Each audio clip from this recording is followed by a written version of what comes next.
नमस्कार सर्वांचे कथालेखन मराठी स्टोरी या चॅनलमध्ये स्वागत आहे। आज आपण कथा पाहणार आहोत। त्या कथेचं नाव आहे भावकी आणि लेखक आहेत ओम। जर याआधी तुम्ही आमच्या चॅनलला सबस्क्राईब नसेल केलं तर अशाच कथा पाहण्यासाठी नक्की चॅनलला सबस्क्राईब करून घ्या। बघूया आता कथा। गावापासून कोसभर अंतरावर कचरूचे शेत होते। त्याच्या शेताच्या पलीकडे असलेल्या उंचशा टेकडाच्या पासून गोंदणखेड्याचे शिवार लागत होते। टेकडापासून खाली उताराकडे जाणारी पाऊलवाट आणि गाडीवाट पुढे एकत्र मिसळून गोंदणखेड्याला जात होती। पूर्वीच्या काळी जिथून गोंदणखेड्याची शीव आणि सोनखेड्याची शीव सुरू होऊन संपत होती तिथे पिंपळाचे 2 मोठे असे वृक्ष होते। परंतु आता काळाच्या ओघात ते दोन्ही वृक्ष जीर्ण होऊन नष्ट झाले होते। तरीही जुनी वृद्ध मंडळी अजूनही सांगत असतात की त्या 2 मोठ्या पिंपळांच्या वृक्षापासून गोंदणखेड्याचे शिवार संपते आणि सोनखेड्याचे शिवार सुरू होते। आधीच्या काळातील जुनी माणसं शिलंगणाचे सोने आणायला विजयादशमीच्या दिवशी या पिंपळाच्या जुन्या वृक्षाच्या जवळपास असणाऱ्या पडीक जमिनीवर उगवलेल्या आपट्याच्या वृक्षाचे पूजन करून वाजत गाजत सोने घेऊन गावातल्या मानकरी मंडळींसह गावात येत असत। एखाद्या दसऱ्याला तर इकडून गोंदणखेड्याचे गावकरी वाजत गाजत त्या पिंपळाच्या आसपासच्या जाळ्याजुळ्यामधून डोकावणाऱ्या मोठ्या आपट्याच्या झाडाकडे येत आणि योगायोगाने त्याच वेळेस सोनखेड्याचे गावकरीसुद्धा वाजत गाजत येत असल्याचा संकेत ऐकायला यायचा आणि मग दोन्ही गावची गावकरी मंडळी मोठ्या आनंदाने त्या दोन्ही गावच्या शिवेवरच एकमेकांची गळाभेट घेऊन रामराम करून परत आपापल्या कामाला माघारी वळायची। त्या पिंपळाच्या खोडापासून काही अंतरावर 3 मोठे मोठे दगड मातीचे छाती एवढ्या उंचीचे ढिगारे होते।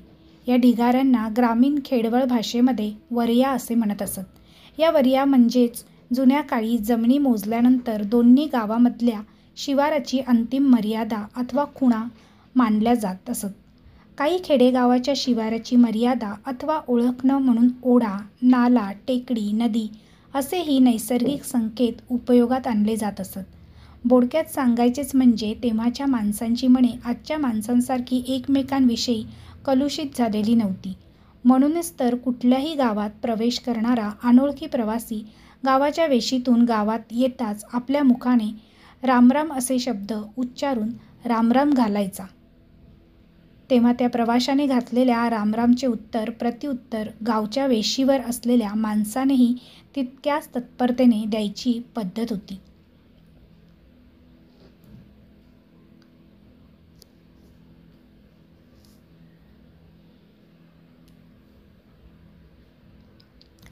चावडीच्या समोरून जाणाऱ्या एखाद्या बाहेरगावच्या माणसाने सुद्धा रामराम केला तर त्याच्या रामरामला चावडीवरची सर्वच माणसे रामराम म्हणून प्रतिसाद देत असत। असे करताना ती व्यक्ती आपल्या गावची नाही अथवा आपल्या परिचयाची नाही अशी भावना कोणाच्याही मनात डोकावत नसे किंवा चुकून सुद्धा येत नसायची। कारण तेव्हाची माणसे आजच्या आधुनिक जगाच्या दृष्टीने येडीबागडी अथवा अशिक्षित असली तरीही ती माणसे अतिशय मायाळू होती। ही गोष्ट मात्र आजसुद्धा मुळीच नाकारता येण्यासारखी नाही। दिलेल्या वचनाला जागणारी आणि शब्दांची किंमत जाणणारी ती मोठ्या मनाची पण कणखर मनगटाची धिप्पाड माणसे बघून कमजोर माणसाला आपसुकच धीर वाटत असायचा। अंगात रंग असलेली तरुण मंडळी आपल्या अंगातील रग जिरवायला जेव्हा आखाड्यात उतरायची तेव्हा त्यांच्या दंड ठोकण्याच्या आवाजाने ऐकणाऱ्यांच्या कानाला भुरळ पडत असे। कुस्तीचा आखाडा सोडला की तीच तरुण पोरं आपापल्या बापाने जो पोट भरायचा व्यवसाय पिढीजात पुढे चालवलेला असेल तोच व्यवसाय इमाने इतवारे नेटाने पुढे चालवित असत।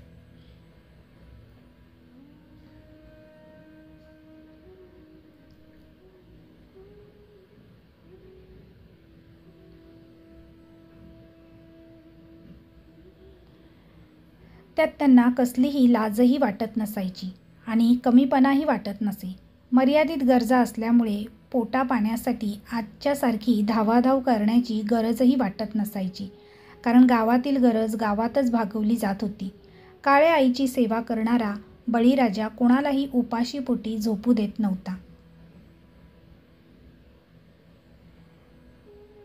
बलुतेदारी पद्धत अस्तित्वात असल्यामुळे परस्परावलंबित्व मदतीला धावून येत असायचे. म्हणूनच खेडे स्वयंपूर्ण होते. काळाने आपल्या गतीने एक पाऊल पुढे टाकले. भौतिकशास्त्रात नवे नवे संशोधन झाले. त्यामुळे अनेक भौतिक शोध लागले.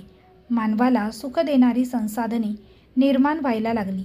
हळूहळू नवे यंत्रयुग जन्माला येऊन त्याने आपले हातपाय या देशातून त्या देशापर्यंत पसरायला सुरुवात केली. त्याच्या नवश्वासाचे वारे सातही समुद्राला ओलांडून विश्वभर संचार करत आले. नवे यंत्र आले आणि माणसाचे कष्ट खूपच प्रमाणात कमी झाले. नवा औद्योगिक भांडवलदार वर्ग जन्मास आला. तसेच आधुनिक गुलामीच्या साखळ्या स्वहस्ते बांधून घेऊन यंत्रासोबत संसार थाटणारा मजूर वर्गसुद्धा आपसुकच जन्मास आला. तशातच आधुनिक पद्धतीची दळणवळणाची साधने तयार झाली आणि साऱ्या विचातली अंतराची मर्यादा जणू काही संपुष्टात आली. गती आली, प्रगती झाली. दूर दूर वाटणारे अनोळखी जग आपोआपच जवळ आले. पण एकीकडे थोर वैज्ञानिकांची अथक मेहनत करून मानवाच्या जीवनामध्ये भौतिक मुखसाधनांचा सुकाळ उदयाला आणला असला तरीही त्याचा लाभ गावाखेड्यापर्यंत पोहोचायला बराच अवधी लागला. शहरात मात्र खूपच आधी प्रगतीची द्वारे खुली झालेली असल्यामुळे नवा झगमगाट बघून डोळे दिपत होते. काही कारणाने शहरात गेलेला खेड्यामधला माणूस ती शहरातील झगमगती कुबेर नगरी बघून अजवाईने आपल्या तोंडात बोटे घालत होता. आपल्या खेडेगावी परत आल्यावर त्या शहराच्या झगमगत्या दुनियेचे वर्णन करता करता त्या माणसाला घशाला जणू काही कोरड पडत होती. तरीही तो माणूस त्याने पाहिलेल्या मायावी नगराचे वैभव वर्णन करताना मुळीच थकून जात नसायचा. लिंबाच्या जुन्या झाडाखालच्या ओट्यावर, कधीमधी पिंपळाच्या पारावर जर 4-6 जणांची बैठक जमून गप्पा सुरू झाल्या की मग प्रथम शेतीबाडीच्या आणि नंतर पाण्यापावसाच्या गोष्टी सुरू व्हायच्या. त्या गोष्टी तर रोजच्याच असल्यामुळे कोणीतरी मैतर हळूच त्या गोष्टींना बगल देऊन लग्न आणि सोयरिकी धायरिकीच्या गप्पा सुरू करून द्यायचा. तो विषय तसाच पुढे वाढत गेला की मग गावातल्या प्रत्येक गल्ली बोळातल्या घराचा शोध तिथे बसत्या जागीच केवळ बोलण्यातून घेतला जायचा. कोणाच्या वाड्यातील पोरगी उपवर झाली, कोणाच्या पोराला पाहून गेलेले पाहुणे परत आलेच नाहीत, कोणाची पोरगी काळी बेंद्री असून तिच्या बापाने लय मोठा खर्च करून तिच्यासाठी चांगल्या सुद्या घराचा नवरदेव शोधून धूमधडाक्यात सुद्धा पार पाडून टाकले. अख्ख्या गावाला 2 दिवस जेवणाचे चूलबंद आवतन लग्नसुद्धा होते. तो समदा थाट बघून पाहुणे मंडळींची हवा चांगलीच गुल झाली होती. तसल्या प्रकारचे लग्न तर मग आपल्या गावच्या त्या फलाण्या बिस्तान्या पाटलानं आणि सावकारानं सुद्धा केल्यालं अजून ऐकण्यात आलं नाही. राजे हो, त्या तमक्याच्या वळ्यातील पोरगी औंदाच्या सालीबी बिना लग्नाची राहणार आहे असा योग दिसतो. गळ्या पोरगी तर बरी आहे, नाकी डोळी बी साजरी गोजरी आहेत, यात काही वाद नाही. पण तिचं लग्न अजून बी जुळत नसल्याचं कारण म्हणजे तिच्या मायचा अदृश्यपणा आहे. गड्या, तिचा बाप म्हणजे आपल्या चिंदाजी हा लय गरीब शोषित स्वभावाचा साधा बोळा माणूस आहे. खरे पाहिले तर तो त्या घरातल्या 6 भावात आणि 3 बहिणीतला सर्वात मोठा भाऊ आहे. पण त्याच्या भोळ्या आणि गरीब स्वभावाचा त्याच्या इतर सर्वच लहान भावांनी भरपूर गैरफायदा घेतला.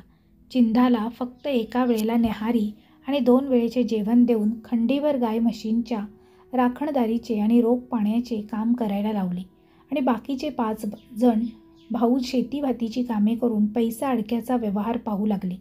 चिद्याच्या पाठचा भाऊ सत्तूराम हा बापाच्या निधनानंतर साऱ्या घरचा कारभारी म्हणून नावारूपाला आला. चिंध्याच्या माईची सुद्धा त्याला संमती होती. घरातला खटला मोठा असला तरीही जमा अंजुमला बराच असल्यामुळे खाण्यापिण्याची मुळात ददात नव्हती. घरात दूध दुभतं अगदी शिगेलोट भरपूर असायचे. बापाच्या देखत केवळ चिंदाचेच लग्न झालेलं होतं आणि त्याला बापाच्या डोळ्यादेखत एक पोरगीसुद्धा झालेली होती. चिंदाची बायको ही आपसातल्याच एका गरीब घराण्यातली पोरगी होती. गरीब घराण्यातली असली तरीही चिंदाची बायको मैनी ही 4 चौघी आयाबायामध्ये उठून दिसणारी देखणी बाई होती. तिच्या सकट तिला 5 बहिणी होत्या आणि भाऊ मात्र एकही नव्हता. घराण्याला सद्गती द्यायला व बापाला खांदा द्यायला पुत्र असावा या गोड समजुतीपायी आणि आपल्या माईच्या जुन्या विचारांच्या अडथळ्यापायी मैनीच्या बापाने आपली पहिली बायको जिवंत असतानाच म्हणजे मैनीची माय जिवंत असतानाच पाणी पाजायला पोरगा हवा म्हणून दुसरी गांधर्व विवाहाची बायको करून आणली आणि त्याला बापाच्या डोळ्यादेखत एक पोरगीसुद्धा झालेली होती. चिंदाची बायको ही आपसातल्याच एका गरीब घराण्यातली पोरगी होती. गरीब घराण्यातली असली तरीही चिंदाची बायको मैनी ही 4 आयाबायांमध्ये उठून दिसणारी देखणी बाई होती. तिच्यासकट तिला 5 बहिणी होत्या, पण भाऊ मात्र एकही नव्हता. घराण्याला सद्गती द्यावी आणि बापाला खांदा द्यायला पुत्र असावा या गोड समजुतीपायी आणि आपल्या माईच्या जुन्या विचारांच्या अडथळ्यापायी मैनीच्या बापाने आपली पहिली बायको जिवंत असतानासुद्धा मैनीची माय जिवंत असतानाच पाणी पाजायला पोरगा हवा म्हणून दुसरी गांधर्व विवाहाची बायको करून आणली. पण योग असा वाईट होता की तिलासुद्धा एकही संतान झालेच नाही. मग मात्र देवाच्या मनात असेल तेच होते अशा शब्दाने आपल्या मनाची समजूत घालून मैनीचा बाप हातावर हात चोळत गप्प बसला. त्याने एक हुशारी केली की गरिबीचा आणि श्रीमंतीचा विचार न करता सरळ धोपट मार्गाचा अवलंब केला आणि पोरींच्या भावनांचा विचार वगैरे न करता जी कोणती सोयरीक आधी येईल ती पटापट धरून घेतली आणि पाठोपाठ उजवायला आलेल्या सर्वच पोरींची लग्ने आळीपाळीने पार पाडून घेतली. मैनी मोठी असल्यामुळे सुरुवात तिच्याच लग्नापासून झाली. मैनीचा नवरा चिंदा हा खात्यापित्या घरचा आहे, परंतु अशिक्षित आणि भोळा आहे ही बाब मैनीच्या बापाला चांगली माहिती होती आणि मैनीच्या मायला माहीत असूनही काहीच फायदा नव्हता, कारण की तिचे आपल्या नवऱ्याच्या पुढे काहीसुद्धा चालत नव्हते. तिने जर नवऱ्याच्या समोर बोलायला नुसते तोंड जरी उघडले असते तरी तिला तिच्या रागीट नवऱ्याने पोरी सोरींच्या देखतच त्यांच्या मायच्या अंगावर हात टाकून चांगले बदडून काढले असते. मैनीची माय चांगलीच देखणी होती.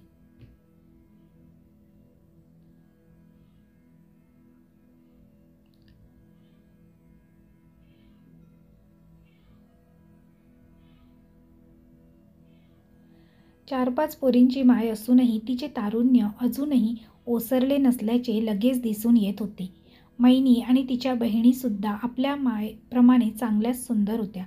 गरिबाच्या घरात जन्मूनसुद्धा त्यांना सौंदर्याची देवी लेणे लाभलेले होते, यात मुळीच वाद नव्हता. म्हणून त्या सर्वच बहिणी पटापट उजवल्या गेल्या होत्या. म्हणूनच मैनीचेही लग्न त्या काळाच्या जुन्या रुजीप्रमाणे कमी वयातच झाले आणि मैनी चिंदाची बायको म्हणून सासरी नांदायला आली. गरिबाची लेक असली तरीही मैनी तिच्या मायप्रमाणे उफाड्या अंगाची आणि उंचीपुरी होती. तिच्या बाकीच्या बहिणी मात्र तिच्या बापाच्या खुजा अंगकाठीवर गेल्या होत्या. मात्र मैनी आईप्रमाणेच होती.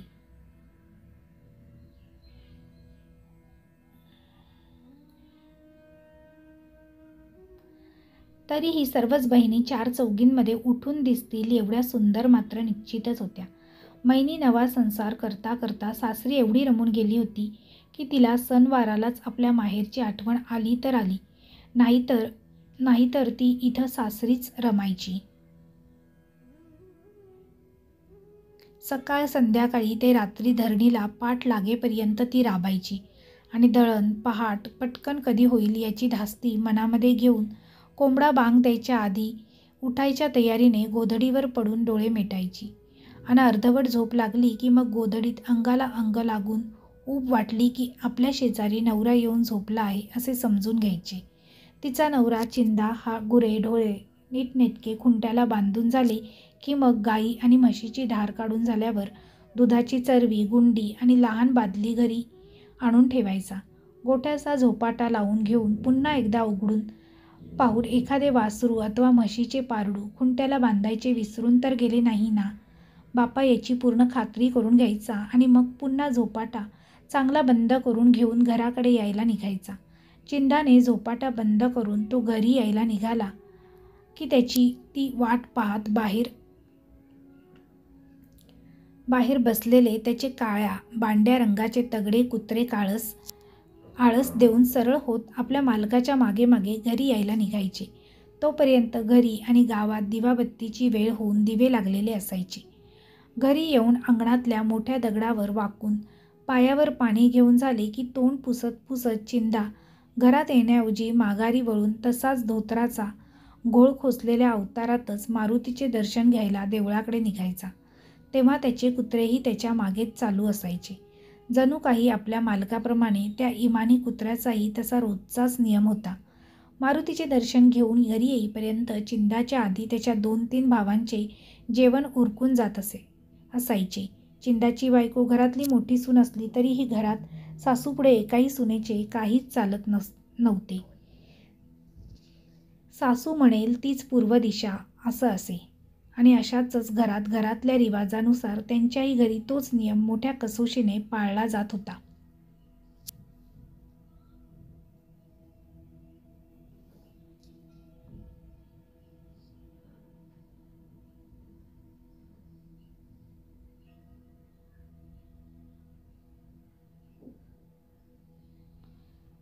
मैनीचा नवरा चिंदा हा भोळा असल्यामुळे त्याने केलेल्या ढोर मेहनतीकडे त्याच्या एकट्या बापाशिवाय दुसरे कोणीही सहानुभूतीने पाहत नव्हते. आणि नवरा कितीही कष्टाळू असला तरीही मैनेलाही घरात पाहिजे तेवढा मान मिळत नव्हता. आणि दुसरी गोष्ट अशी होती की घरातल्या सर्वच जावांपैकी मैनी एकली अत्यंत सुंदर होती. तिची सासू आणि चुलत सासू मैनीला सतत निस्तीच देखणी सुबानी हाय माय मले पहा आणि पान फुलवा असे घालून पाडून बोलून मैनीचा नुसता जाता येता पाण उतारा करत असत. तर तिच्या लहान जावासुद्धा मैनीवर मनातून संशय घेत असत की ही अवधसा आपल्या धीराला फसवून आपल्या रूपाच्या जाळ्यात तर ओढणार नाही ना माईबाई. अशा त्या तिच्या लहान जावासुद्धा विचार करत असत मैनीबद्दल.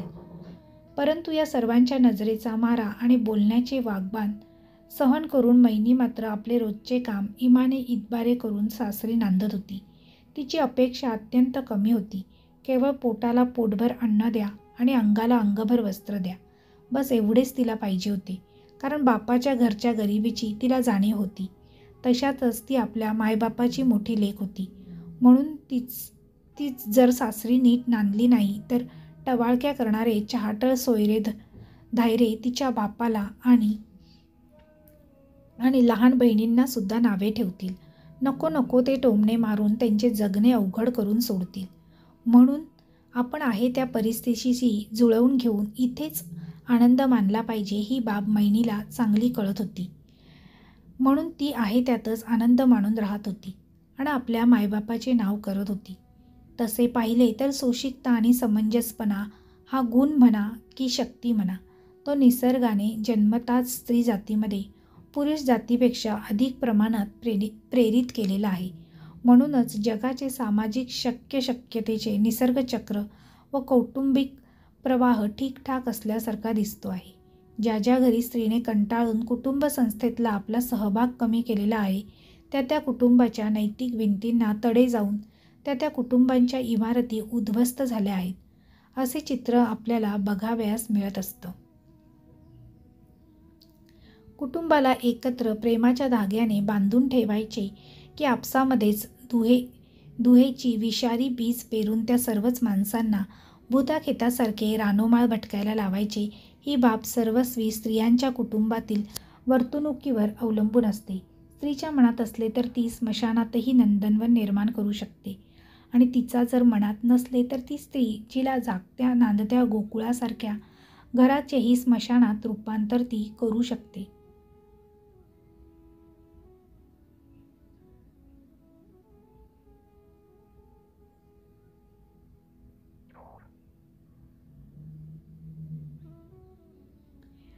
माणसाला 4 माणसात बसायच्या लायकीचे ठेवायचे की त्याची मान खाली घालायला भाग पाडून त्या माणसाची 4 माणसात इज्जत उघडी पाडायची याचे सूत्र देखील त्या घरातील स्त्री कशी वागते आहे या गोष्टीवर आधारित असते. कारण बाईच्या चारित्र्यावर आधारित असते सर्व. कारण ते बाईच्या चारित्र्यावरच तर माणसाचेही चरित्र घडतं किंवा बिघडत असतं. पुरुषाला चाळवायचे की बावचळायचे अथवा खेळवायचे ही गोष्ट स्त्रीला चांगली अवगत असते. परंतु निसर्गाने स्त्रियांना संयम आणि मर्यादा पालन करण्याची शक्ती जन्मतःच प्रदान करून मानवजातीवर मोठाच उपकार केलेला आहे. स्त्री जातीला निसर्गाने जशा अनेक शक्ती देऊन उपकृत केले आहे तसे केले नसते तर प्रकृतीशिवाय एकटा पुरुष या विश्वामध्ये काहीच करू शकला नसता. पुरुषाच्या अंगी कितीही बल असले तरी तो स्त्री जातीपुढे प्रेम करू शकत नाही. जगाची निर्मितीच मुळी प्रेममय संकल्पाच्या आधारे तपोयोगाने होत असते असे म्हणतात. प्राकृतिक दृष्टीने बघितले तसे तर पुरुष हा प्रेमाच्या अधीन असतो, पण तो स्त्रीप्रमाणे प्रेमाचा स्रोत मात्र निर्माण करू शकत नाही. त्यामुळेच निसर्गाने पुरुषाला सृजनाची शक्ती दिलेली नाही.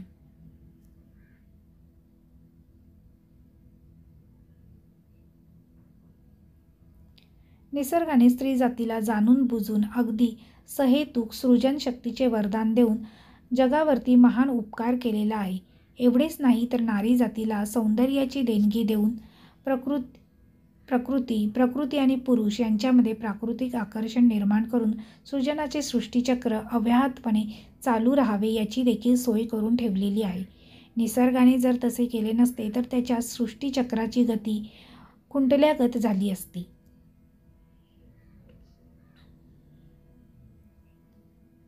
आपण जर जगात निकोप अशा उघड्या डोळ्यांनी पाहिले तर आपल्या लक्षात येईल की या जगामध्ये सृष्टीकर्त्याने ठायी ठायी सौंदर्याच्या राशी उभारून ठेवलेल्या आहेत. उंच उंच असे गगनाला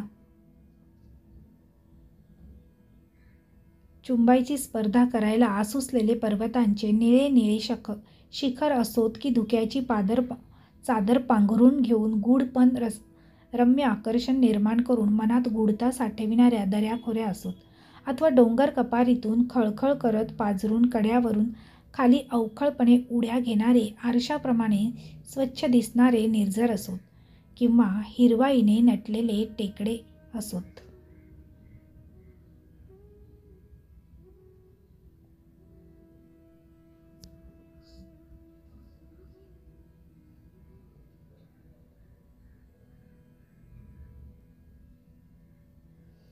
या सर्वांच्या ठायी जणू काही सौंदर्याचा मूर्तिमंत साक्षात्कार सर्वत्र भरून उरलेला आहे असेच जाणवत असते.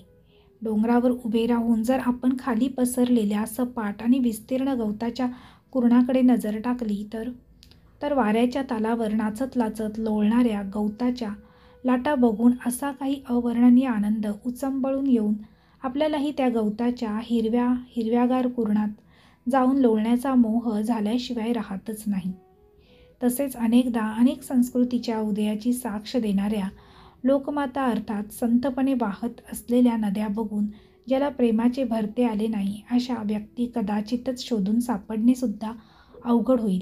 मानवाचे नद्यांवरती एवढे प्रेम आहे की ज्याने जुळ्या काळापासून नद्यांच्या काठाकाठाने गावे आणि नगरे वसवून आपल्या संस्कृतीची प्रगती आणि जपणूक करण्याचा प्रयत्न केला आहे. म्हणूनच आम्ही आजही नदीला मोठ्या आदराने माता म्हणून गौरवित असतो.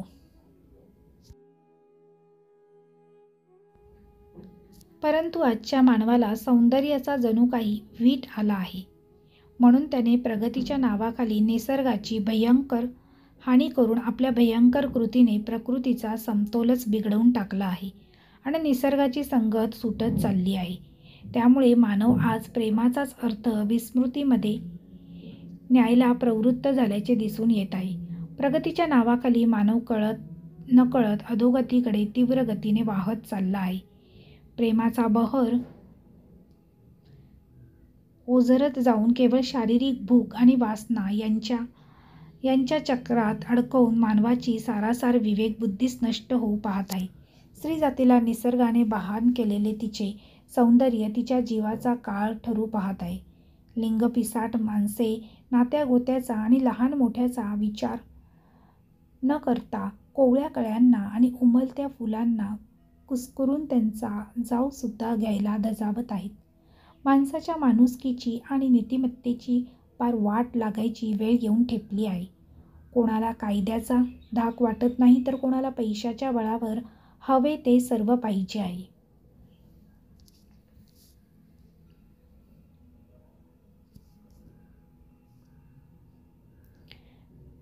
हवे ते सर्व पाहिजे आहे नव्हे, तर जर मी मला नाही मिळाले तर इतरांनाही मिळू देणार नाही, अशी नशा चढत चालली आहे. तर कोणाला आपल्या शारीरिक बळावर दादागिरी करायची आहे आणि अबलांना छळून दहशत निर्माण करायची घाई झालेली आहे. या क्रूर आणि अविचारी माणसांच्या अविचारी अशा विचाराखाली निर्दोष माणसे व अबला नारी भरडले जात आहेत आणि समाज मन जणू काही संवेदनहीन बनत चालले आहे. काही दिवस चर्चेमध्ये आलेल्या अविचारी कृतीच्या घटना आपोआपच काळाच्या ओघात विसरल्या जात आहेत. ही मोठी शोकांतिकाच जणू काही पूर्वापार चालून आलेली असावी, असेच चित्र सर्वत्र थोड्याफार फरकाने दिसून येत असते. काही गोष्टी आणि काही घटना उघडकीस येतात आणि काही घटना तसेच गोष्टी या दडपून अथवा गाडून टाकल्या जातात की त्या बाबतीतले सत्य व असत्य किंवा अर्धसत्य सुद्धा कोणाला कळत नाहीत. मग त्या गोष्टी कालांतराने जशा काही दंतकथा बनून आपली वाटचाल सुरू ठेवत असतात. पण याच्या खोलात कोणी शिरत नाही, कारण त्यात काय फायदा आहे हा विचार प्रबळ वाढतो आहे.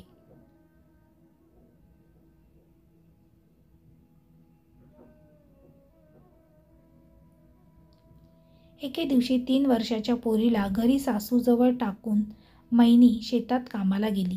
सोबत तिने नवऱ्याची दुपारची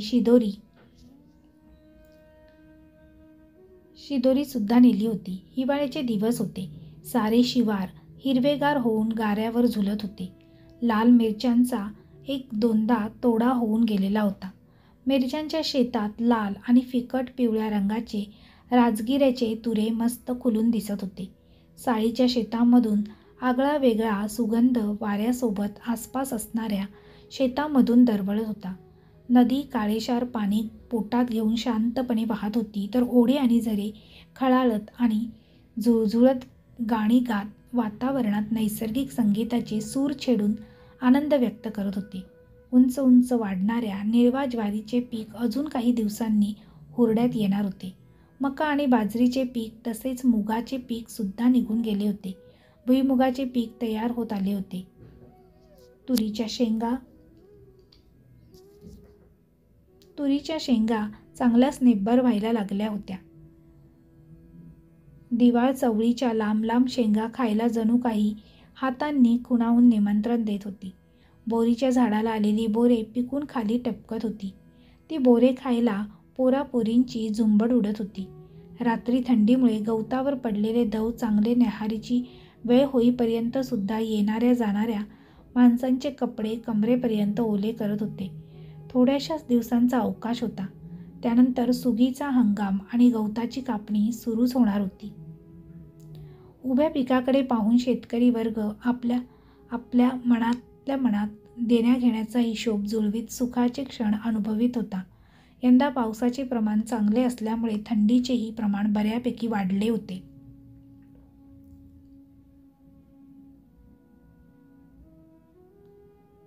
शेतकरी वर्गाला आपली नियमित कामं पार पडण्यासाठी थंडीची पर्वा न करता नेहमीच्याच वेळेवर अंथरूण सोडून बाहेर पडावे लागत होते. तरच शेतीची राखणदेखण आणि गाईगुरांची सोयसाय केली जात होती. सकाळच्या साखर झोपेतून उठायचा आळस केला तर दुसऱ्या दिवसाच्या साऱ्याच कामाची पांगाडी होऊन जात होती. म्हणूनच वेळेवर उठून अंगावर घोंगडी नाही तर शाल अथवा चादर पांघरून घेऊन शेताची वाट धरावीच लागत असायची. थंडीमुळे हातपाय उकललेले तरीही त्याची चिंता कोणाला नसायची. एकदा का शेतात गेले की मग शेतात काम करणारी माणसं आणि स्त्रिया संध्याकाळी सांजवेळीच गाईगुरांच्या सोबतीने घरी परतत असत.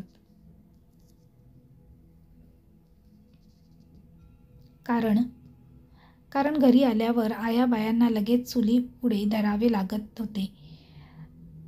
तुराट्या पळहाट्या चुलीत घालून धनाढना चुली पेटल्या की बसण्यावर बसून थपाथपा भाकरीची चळत थापायला भिडावे लागत असायचे. तर पुरुष माणसांना गाईगुरी गोठ्यात बांधून चारा पाणी करून मग दुधाची धार काढून घरी यावे लागत होते. आणि हे सारे होईपर्यंत तिन्ही सांजा टळून चांगली झाकड पडून अंधारून येत असायचे. त्यानंतर जेवण वेळ सुरू झाली की भाकरीचा आणि कोरड्याशाचा ठेच्यासह फडशा पाडून घरदार मोकळे व्हायचे. त्या दिवशी साऱ्या गावातील माणसे आणि आयाबाया परत आल्या, पण जेवण वेळ टळून जाऊन अर्धी निम्मी रात्र सरत आली तरीही मैनी काही शेतातून घरी परत आली नव्हती. म्हणून तिची म्हातारी सासू काळजीत पडली. तिने लगेच आपल्या कारभारी पोराला आणि चिंदाला हाक मारून बोलावले. 4 शिव्या देऊन कंदील हाती दिला आणि मैनी अजून घरी कशी काय आली नाही हे बघायला शेताकडे जायला सांगितले. तसेच शेजारी राहणाऱ्या 2-4 शेजाऱ्यांनाही सोबत घेऊन जायला सांगितले.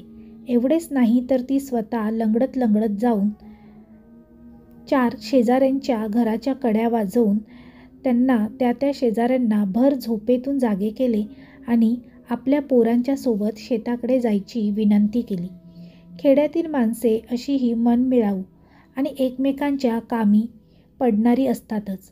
म्हणूनच ती शेजारची माणसेही लगेच जागी झाली आणि नाना प्रकारच्या शंका कुशंका व्यक्त करून वेळ वाया न घालवता लगेच 2-3 कंदील लावून मैनीच्या नवऱ्यासोबत शेताच्या वाटेला लागली.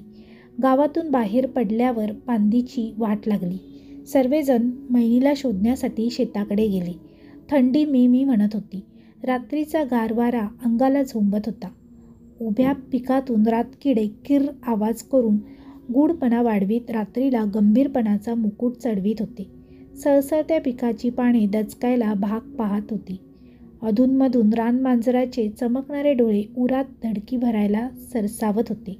परंतु या साऱ्या गोष्टी शेतकरी माणसांना नेहमीच्याच परिचयातल्या असल्यामुळे त्यांना त्याचे काहीच वाटत नव्हते.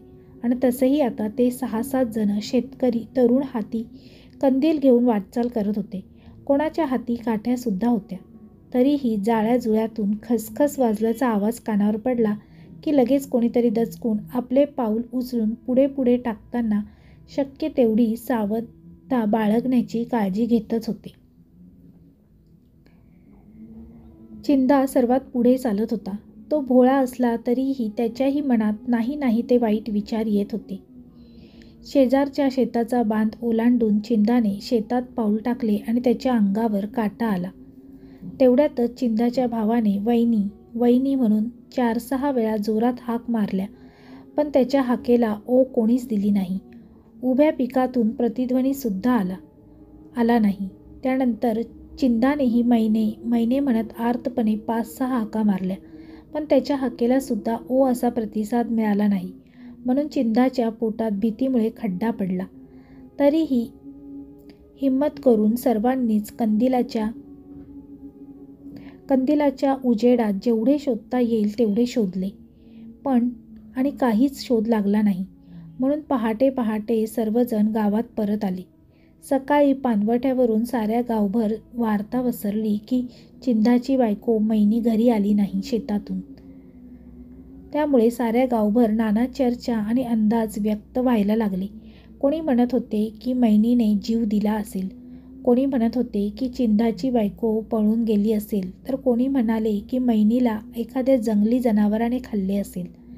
तसेच कोणी अशीही अफवा उठवली होती की त्या दिवशी तिच्या माहेरचा एक तरुण पोरगा आपल्या गावात दिसला होता. काही दिवस अशा वावड्या उठल्या आणि मग शांत झाल्या. महिन्या-2 महिन्यानंतरच अशी आवई उठली की जांभळीच्या डोहात हिरवं लुगडं आवळून आले होते. तर कोणी अशी खबर आणली होती की खिरणीच्या खोऱ्यात एक सापळा असावा, असे कोणीतरी म्हणाले होते. अशा प्रकारच्या अफवा 2-3 महिन्यानंतर पसरत होत्या. एक मात्र खरे झाले की कितीही अफवा पसरल्या आणि कितीही अंदाज शंका कुशंका घेण्यात आल्या तरीही मैनीचा काहीच ठाव ठिकाणा पुन्हा लागलाच नाही. काही दिवसांनी त्या जुन्या घटनेचा साऱ्याच गावाला विसर पडला, पण चिंदाला मात्र आपल्या सुंदर बायकोची आठवण विसरणे कधीही शक्य झालेच नाही. त्याला घरच्या माणसांनी दुसरे लग्न करण्यासाठी खूप आग्रह केला, पण चिंदाने दुसऱ्या लग्नाला साफ नकार दिला. मैनीच्या मागे तिची 3 वर्षाची पोरगी घरातल्या सर्वांनी जीव लावून लहानाची मोठी केली. तिचं वाड्यात राहणारी चिंदाची व मैनीची मधुरा नावाची पोरगी आता चांगली मोठी म्हणजे लग्नाजोगी झाली होती. तिला पाहायला मागच्या वर्षापासूनच पाहुणे येत होते, पण अजून कुठेही जमत नव्हते. मैनीची पोरगी मधुरा मैनी सारखीच दिसायला चांगली चुंगली होती. असे म्हटल्यापेक्षा ती आपल्या माईच्यापेक्षा काकणभर सरसच होती. अशा विघ्नसंतोषी बायका आणि माणसे पाहुण्यांच्या कानात हळूच फुसफुसू करून नकारार्थी शब्दांची पेरणी करत असत की पोरगी मथुरी देखणी आहे, यात वाद नाही, पण तिच्या मायचा कुठे गेल्याचा काहीच अतापता अजूनही लागलेला नाही. राजे हो, तुम्ही आमचेही पाहुणे आहात म्हणून ही गोष्ट तुमच्या कानावर घातली. आमचं काम होतं की तुम्हाला माहीत नसलेली गोष्ट तुमच्या कानावर टाकणे. आता तुमचं जे काही असेल ते तुम्ही पहा बाप्पा. आमचे काही म्हणणे नाही. आमचे काम आम्ही केले नसतं. मग उद्या पोरगी करून नेल्यावर जर तुम्हाला ही गोष्ट कळली असती तर तुम्हीच आम्हाला म्हणाले असते की एवढी मोठी गोष्ट आम्हाला सांगायची होती. ही गोष्ट जर आधीच आम्हाला माहीत झाली असती तर आम्ही पोरगीच करून नेली नसती. मग तुम्हालासुद्धा पस्तावा झाला असता हो राजे हो. असे बोलून मागच्या 1 वर्षापासून चिंदाचे भाऊबंद आपली भाऊबंदकी मोठ्या गुप्तपणे गाजवीत असले तरीही ही बाब मात्र चिंदाच्या एकाही भावाच्या ध्यानात आतापर्यंत आलीच नव्हती. एवढेच नाही तर चिंदाच्या वृद्ध मायलासुद्धा असली काहीच शंका आली नाही. त्यामुळे त्याच्या भाऊबंदांचे सोयरीक फिसकटून माघारी पाहुणे पाठविण्याचा उद्योग मस्त बिनबोभाट सुरूच होता. म्हणूनच तर मैनीच्या रूपवान पोरीची सोयरी कुठेही जमवल्या जात नव्हती. नुसतेच पाहुणे यायची आणि पाहुणचार झाल्यावर चिंदाच्या भाऊकीच्या घरी गेल्यावर चहापाणी पिले की पुन्हा यायचा वायदा करून रामराम झाला की परस्पर परत निघून जायचे. आपल्या सुंदर पोरी शाळ्या सावळ्या आणि नकट्या चपट्या व चकण्या सुकण्या पोरींची लग्ने ठरलेली आहेत, पण आपली मथुरा एवढी सरस रूपाची आणि